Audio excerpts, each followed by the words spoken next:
How to set up an additional sender in Moosend.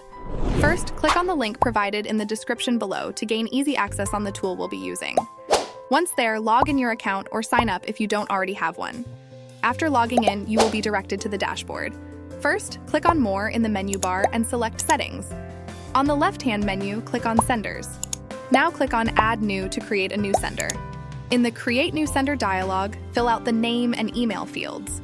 The name you provide will be displayed in your recipient's inboxes. Once you've filled in the necessary details, click Save to save the new sender.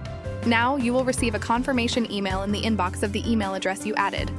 Open the email and click on the confirmation link to verify the sender. To ensure that the sender is verified, go back to the senders list. Look for the new sender and check if it has a verified Bobbying icon under the verified column. If you need to edit the name of a sender, here's what you should do. Find the sender you wish to edit and click on the three dots icon. From there, select Edit. You can now update the name of the sender. Once you're done, click Save. Lastly, if you want to delete a sender, here's how you can do it. Locate the sender you want to delete and click on the three dots icon. Choose Delete from the options provided. A pop-up message will appear asking for confirmation. Click Confirm to proceed with the deletion.